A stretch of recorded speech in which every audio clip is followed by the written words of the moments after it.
There's been this huge breakthrough recently in studying prehistory using genetics that you can actually now, just in the last few years, has it started to be possible to go and find the remains of humans that lived, 10,000 years ago, and you can sequence their genes, and you can see this stuff, and more so even than like, oh, we like know something about these people based on their genes. What that's incredibly useful for is tracking population movements. You can be like, oh, clearly this group of people was here, and then we see they made it to here, and then we see they made it to over here. And it's really had some incredible implications that I think people have not really been paying that much attention to. Like, it hasn't really filtered down that much into the mainstream discourse.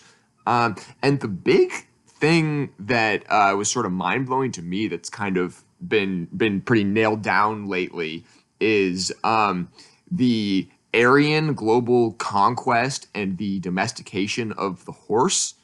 Um, yeah, so the Aryans, this is the group that the Nazis were obsessed with. These are the the blonde, tall white Ubermensch or whatever. Um, but so they were this ethnic group that lived in around the modern Ukraine. 10,000 years ago, something like that.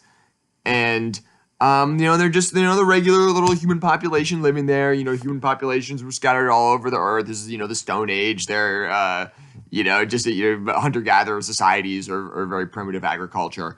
And then it looks like they domesticated the horse.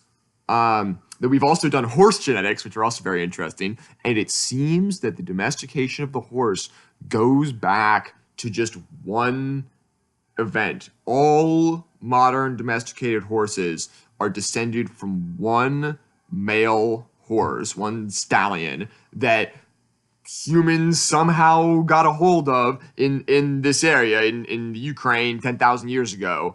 And probably it was just a relatively chill stallion. As you may know from the word stallion, the stereotype is that they're pretty nuts. They're trouble. You geld horses, you castrate them to make them a little more pliable.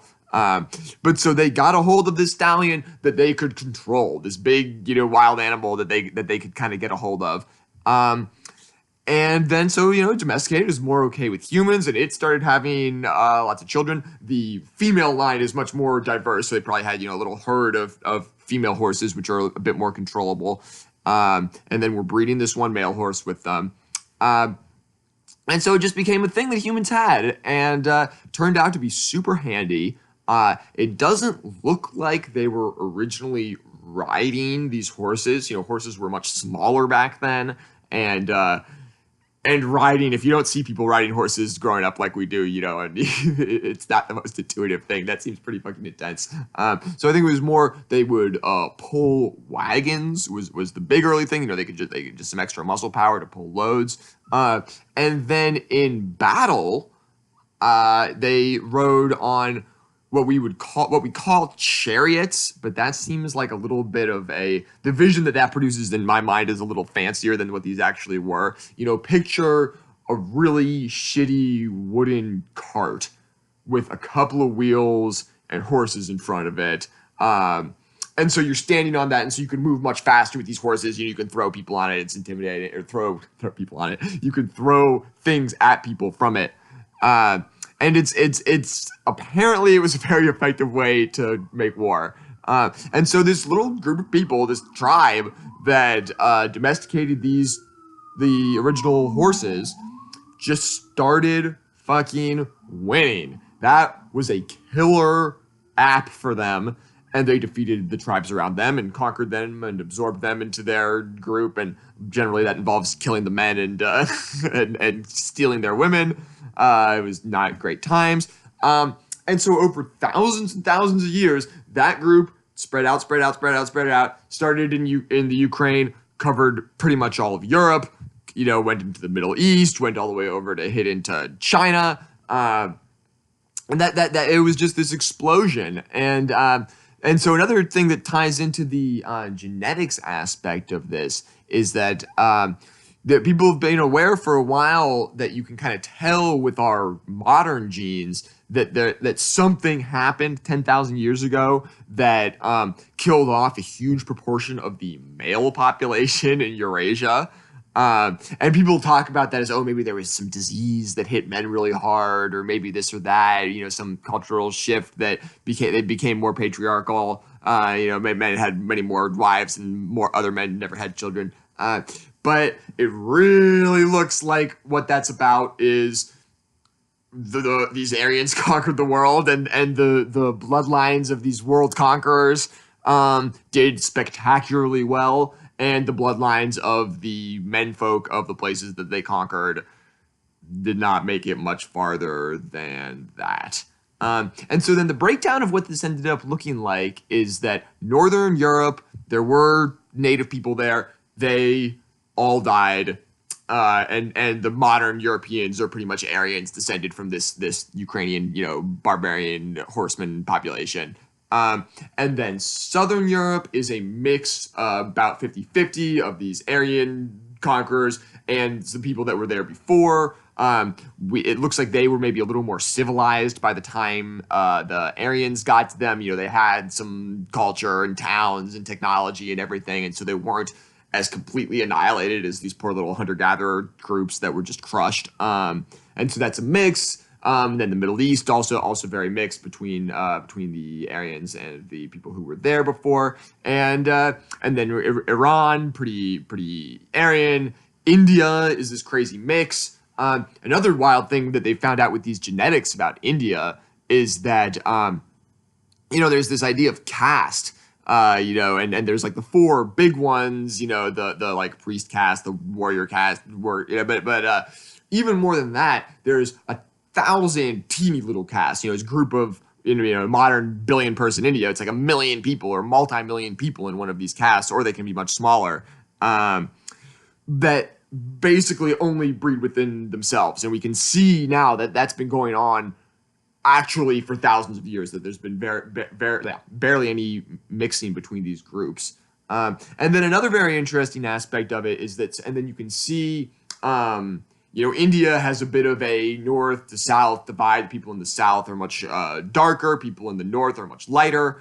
And it seems like that's basically the breakdown of the north is a lot more Aryan, and the south is a lot more the like native Indian peoples that were there before. And then all these different castes, you can actually see some of them are essentially pure Aryan, some of them are essentially pure native Indian, and then some it's like 20% one, 80% the other, 50-50, 70-30, which the other way, what have you. And then it's just, within that, they all mix, and they're a pretty even mix. But then between them, because they haven't been breeding with each other, that it's sort of these different set points of mixing between those populations. So it's very, very interesting stuff with all this, these Aryan world conquerors. And you can see why the sort of like fascist Nazi type people would be into them. They look like that ideal, Northern Europeans, pale, what have you. And they were conquerors. They went out and kicked everybody else's ass, and all that world domination jazz. If that's what you're into in the modern day, these are the ancient population group that it makes sense to idolize. But then it seems like this thing with the reason for their global domination was domesticating the horse kind of puts the kibosh on the whole idea of, they were superior, they're this master race, what have you. It's just that, maybe you can say, they were very smart, and that's why they figured out to domesticate the horse. But that seems a little silly to me, especially because it was just this once, even among them, sort of fluky thing.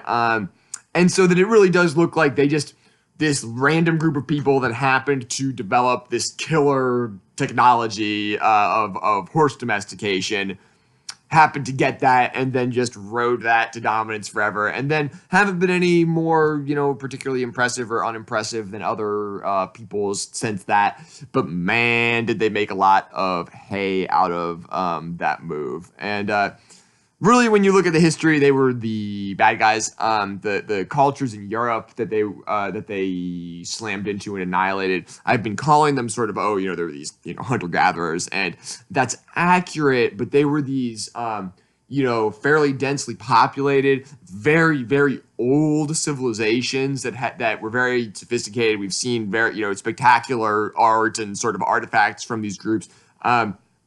And then it took a big downhill after the Aryan conquest. I mean, makes sense. It's a barbarian invasion rolling in, slaughtering all the men. Not shocking that your cultural sophistication would take a hit. But so it really was these kind of.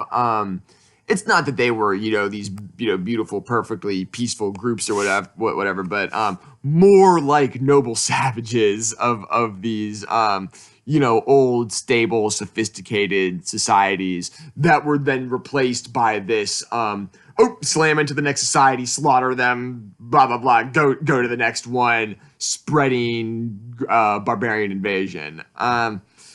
So yeah, Aryans. I guess I am descended from those people. I'm from descended from Northwestern Europeans. And anybody with remotely European or Middle Eastern or most Indian blood is descended from this group of people that got their start that way, and it's very interesting stuff. It's funny, my engagement with this. I've been bringing up, I can see why the white supremacists or Nazis, this and that. And it's because when you look at the people that are into this kind of thing, it's disproportionately those kind of people. It's a bummer. After World War II, they changed the word Aryan, and we talk about Indo-European, Indo-European languages, the Indo-European migration, pretty much just because we wanted to invalidate the Nazi. You know what, Aryans, those don't even exist anymore.